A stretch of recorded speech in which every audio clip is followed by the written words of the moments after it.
Juro falar a verdade, nada além da verdade, somente a verdade. E irritar muito os esquerdistas. Oi pessoal, Juliane Salviano aqui. Eu vim falar com vocês sobre 64, mas eu não pretendia gravar esse vídeo. Porém, acho oportuno e necessário hoje. Às 3 da manhã do dia 31 de março de 1964, o general Olímpio Mourão Filho partiu com suas tropas de Juiz de Fora para o Rio de Janeiro. Um ato considerado impulsivo porque a data combinada, segundo o outro general, era 4 de abril.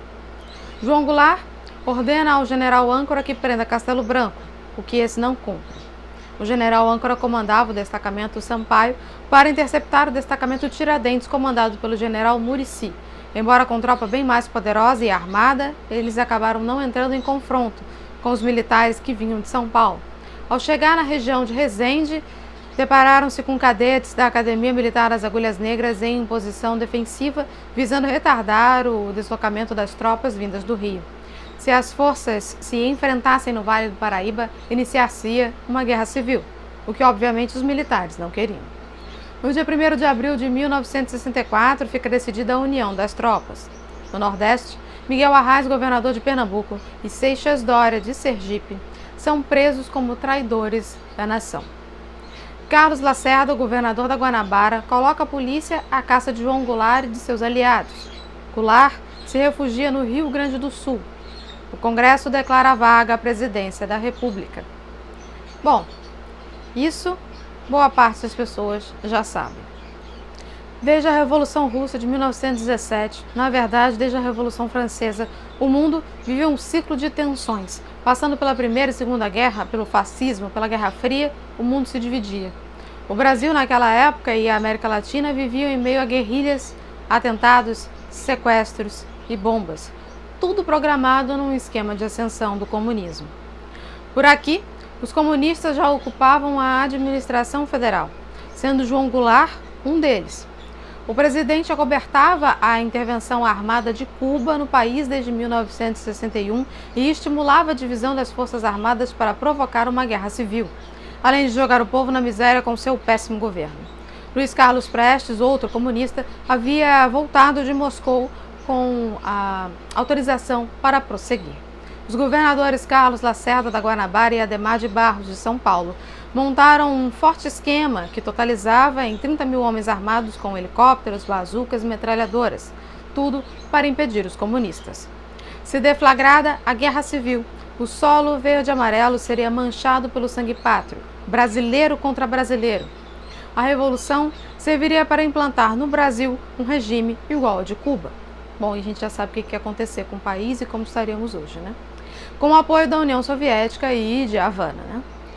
Tudo acabou desmantelado pela ação militar que impediu a ação dos filhos da foice e do martelo. As lideranças comunistas que até então se gabavam de ter respaldo militar, fugiram para as embaixadas. Hoje, aliados daquele tempo revelam que a intenção dessa turma era implantar no Brasil a ditadura do proletariado. Foi disso que nos livramos em 64. Mas, antes da ação militar, houve um forte clamor popular. Igreja, empresários, veículos de comunicação e a sociedade em geral clamavam por um socorro, em uníssono repúdio ao comunismo, que estava à porta.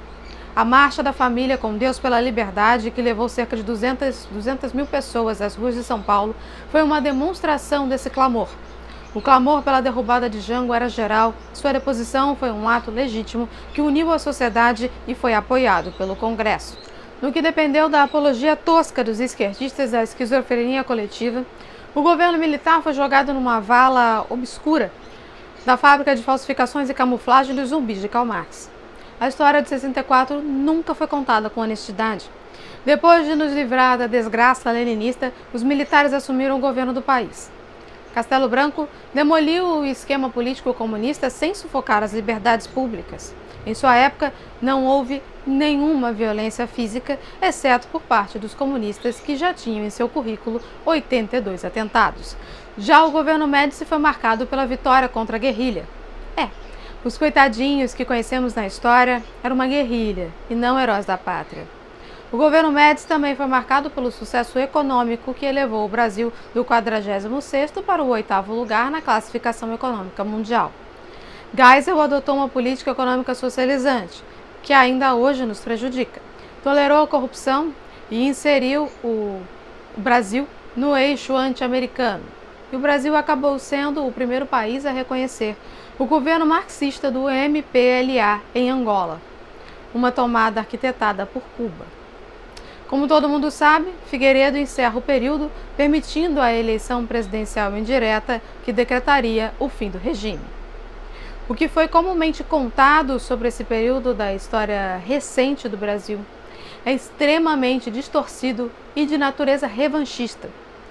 Na verdade, beira a fantasia romanceada que pretende transformar apátridas covardes em heróis nacionais. A historiografia oficial, que nas mãos dos esquerdistas sempre caminha na margem da verdade, consagrou na mente atual uma visão distorcida que beira a demência, enfatizando feitos de violência e omitindo os números reais de comunistas mortos. Algo que fica entre 300 e 400 e alguma coisa. O sangue guerrilheiro derramado foi um preço modesto que o Brasil pagou perante o massacre humano que haviam planejado para implementar o regime que defendiam, assim como ocorreu na Revolução Russa e em outros países. Estima-se que o comunismo tenha matado cerca de 94 milhões de pessoas. Na época, havia tranquilidade para a maioria dos brasileiros. Viviam mal apenas os baderneiros, uma pequena elite esquerdista. Essa elite fugiu para o exílio tendo tempo suficiente para estudar e tramar novos planos. De volta ao país, ocuparam postos de destaque na mídia como jornalistas, cineastas e artistas, e na política. Depois disso, tudo se inverteu. Entre a narrativa do panfleto comunista e o relato dos meus pais, avós e bisavós, eu fico com o segundo.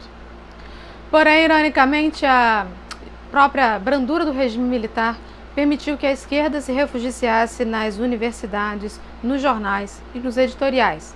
E foi aí que instalaram a sua principal trincheira, seguindo a cartilha gramscista, criando a hegemonia esquerdista nos meios intelectuais. Obtiveram sua vingança monopolizando a interpretação dos fatos históricos, o que foi completado por FHC com o sucateamento das Forças Armadas, deixando clara a continuidade do objetivo nefasto. Se observar bem, boas partes dos políticos de hoje são exilados de ontem, ou são seus filhos ou netos que dominam o cenário nacional. Não tardou para que o ensino tradicional, baseado em letras clássicas, ciências naturais e, na verdade, fosse substituído pela cultura do sexo, revolução sexual, da depravação moral, das drogas, do guevarismo, da mentira, da distorção dos fatos e da lavagem cerebral, da qual somos vítimas hoje. Ainda hoje lidamos com os devotos do maior genocida de todos os tempos, cujas ideias mataram mais que qualquer outro.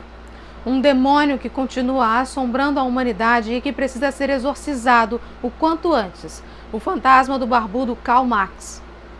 Assim como disse o novo ministro da Defesa, General Braga Neto, 64 deve ser compreendido e celebrado, por ter nos livrado daquele grande mal.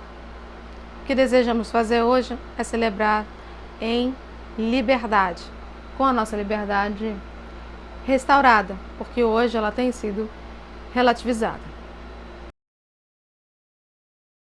Desde o comunismo na Rússia, em 1917, até hoje, a única coisa que eles fizeram foi tomar o poder, matar um monte de gente e ficar ricos. Eu não te dou um exemplo, é uma pletora de exemplos. A gente passaria a noite inteira aqui falando disso. O que você não consegue me dar um exemplo, um único exemplo do contrário. Onde é que eles chegaram no poder e não fizeram isso? Agora você, estupidamente, acha que no Brasil vai ser diferente. E os caras se acham universitários. Vai nos diretórios acadêmicos da universidade. Os caras se acham críticos. Olha, eu sou inteligente. Macaquinho treinado você é, cara. Você é um macaco treinado. Treinado para não buscar a verdade. Sabe por quê?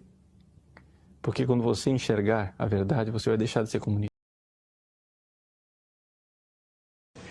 Então, sem qualquer expressão eufemística, declaremos que a posição atual do Brasil é das mais dignas e das mais encorajadoras para nós, porque a nossa democracia está guardada por forças que nos defendem contra a intromissão de quaisquer ideologias vinculadas à desagregação. Portanto, com todo o respeito e sem nenhuma ideia de bajulação, falo pessoalmente de minhas pequeninas confabulações com os espíritos amigos e profundamente amigos do Brasil cristão em nosso Senhor Jesus Cristo.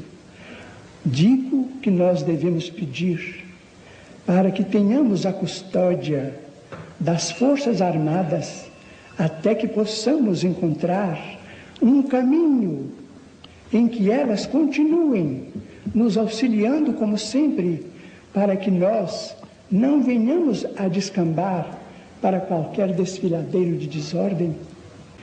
Muitas vezes, muitos de nós acreditam que as Forças Armadas devem apenas funcionar nas ocasiões de beligerância, nas ocasiões de guerra, diante do mundo civil. Mas a verdade é que espiritualmente nós estamos em grande conflito. Nós estamos em grande conflito com ideias que, trazidas ao nosso meio pelas comunicações de massa, pelas imposições do nosso tempo, em que o problema de massas tem de ser considerado, nós precisamos resguardar o nosso coração para que essas ideias não se infiltrem em nossa vida pública, em nossa vida coletiva, para que não venhamos a perder o dom da liberdade em Jesus Cristo.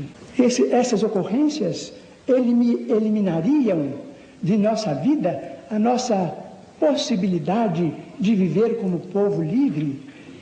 Essas ocorrências eliminariam a nossa resistência psicológica e acabaríamos num povo, talvez, fantoche. Vamos agradecer a situação atual do Brasil, porque o Brasil desfruta de ordem, o Brasil está sob o império da lei, e se a Terra está equilibrada no campo cósmico, é porque a Terra obedece a leis. Nós estamos sob o império da lei e devemos ser gratos a Deus e cooperar para que não venhamos a perder a ordem, porque a ordem é como a luz do sol. De recebermos tanto a luz do sol, nós muitas vezes nos esquecemos de agradecer esse dom da providência divina.